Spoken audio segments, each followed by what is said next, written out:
Ignited Max YouTube channel. At this video, we are going to learn the basics of the determinant and matrices from the scratch. Discuss some of the basic concept of the determinant and matrices, how the determinant came, what is the relation between the determinant and matrices, and what is the difference between the determinant and matrices. At this video, we are going to learn about it. So please watch till the end so that you will get the clear concept of it. Now, before moving to the sum of the determinant and matrices, or before doing any of the sum, we need to clear the concept of the row and the column. So it's important for the determinant and matrices. So a horizontal line means a row and the vertical line means a column. Now the slanting line, slipping line, even you can understand in that way also, but I am going to take a small tip for you, that is the -1, because a minus represents as the row and the 1 represents as the column. Even you can remember in that way also, it is -1. It's just a tip to understand the concept of the row and the column. Now our next motto to find the order of the matrices. Order is nothing but how many number of rows and number of columns are present on the specific matrice. Over here at the A matrix, they have given some of the elements and we need to find the order. How? Let's discuss about it. Now the M cross N is nothing but the order of the matrices, in which M determines the number of rows and N determines the number of columns. Okay, at this matrix we need to specify the row and the column. How many number of rows and number of columns, that we need to write over here.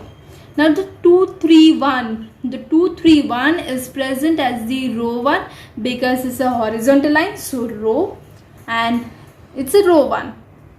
4 3 minus 2, it's also an horizontal line, it's known as row 2. Okay, 2 4 column 1, 3 3 column 2, and 1 minus 2 is column 3. Now after specifying the row and the column, we can find the number of rows and number of column very easily.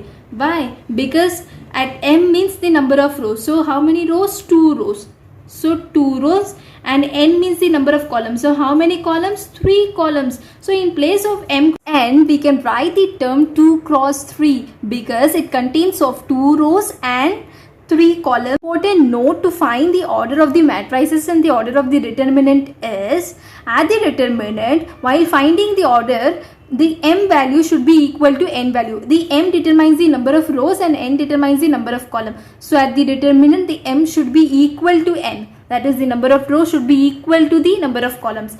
At the matrices, M is not equal to N. If it is equal, then also it's okay. If it's not equal, then also it's okay. But it's not okay over here because the M value should be equal to N value. That is, the number of rows and number of columns should be equal at the determinant.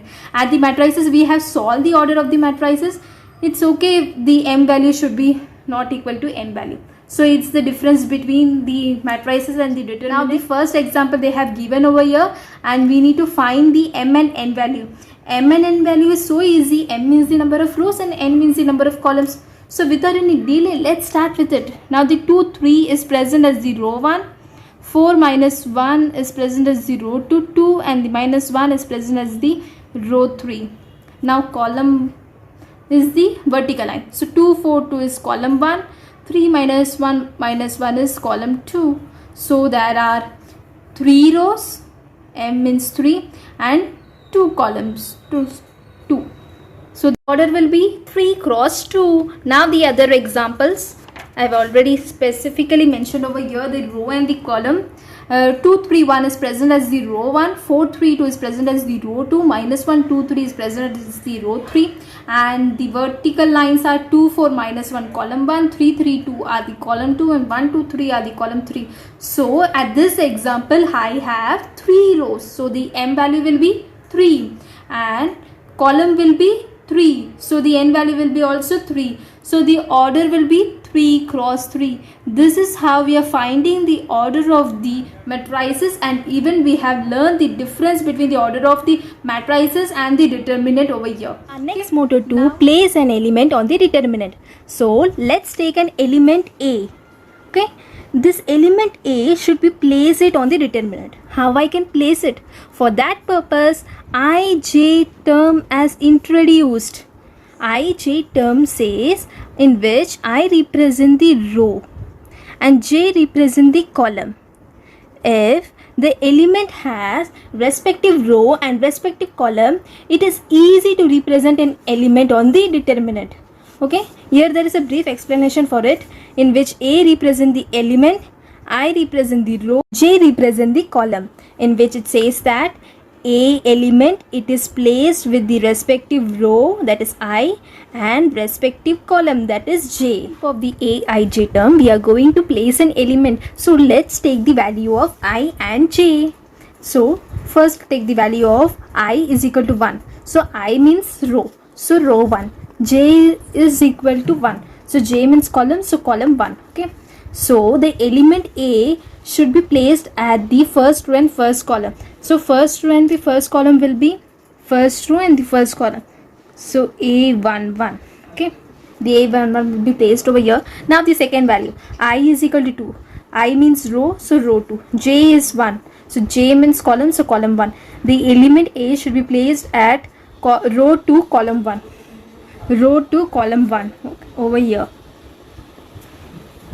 Now let's take the I value is equal to 3. So I means row, so row 3. J value is 1, so J means column, so column 1. So the element A will be placed at third row, first column.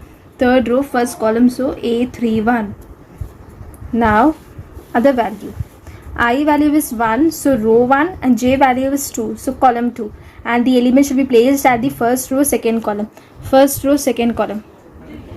A12.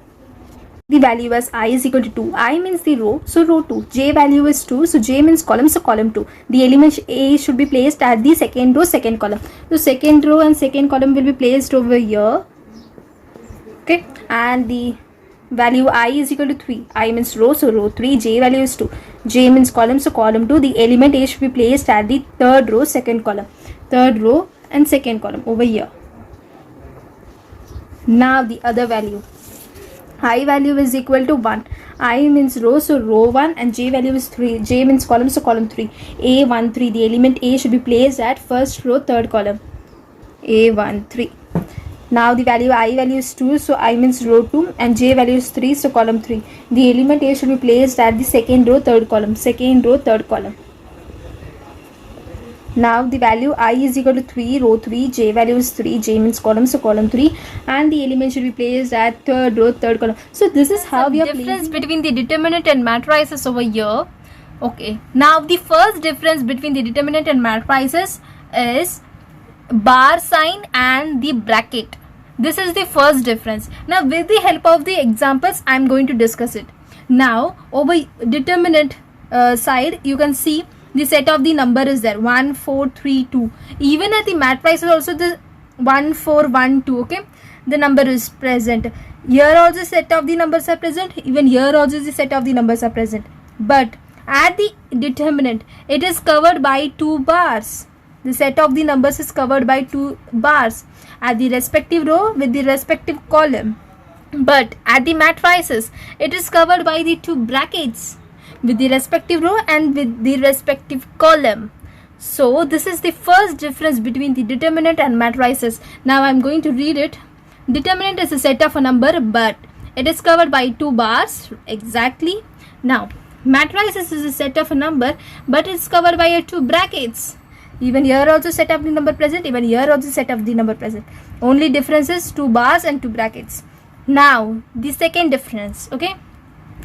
At the determinant, the m value should be equal to n value. M means the number of rows and n means the number of columns. At the determinant, while finding the value of the determinant or doing any of the determinant sum, the m value should be equal to n.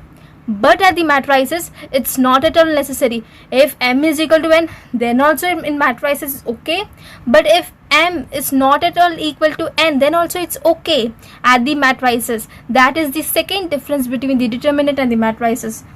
If the value of m is equal to n, then it is called as a square matrix. Okay. If the m value is equal to n, then it is called as a square matrix. A determinant is also called as a square matrix. From the second difference, now I am going to read it. It is necessary that the number of rows will be equal to the number of columns in the determinant. Yeah, the m value should be equal to n, but it is not at all necessary that the number of rows will be equal to the number of columns in the matrix. It's not at all necessary in the matrix. Now the third difference is the one of the most. I will show you the animate pic. Determinant. If the set of the number contains in the 2 bar, then it is called as a determinant. If any of the row or any of the column contains the constant term, for example, as the determinant, the k is common from R1, so we can take the k as the common term from the determinant A.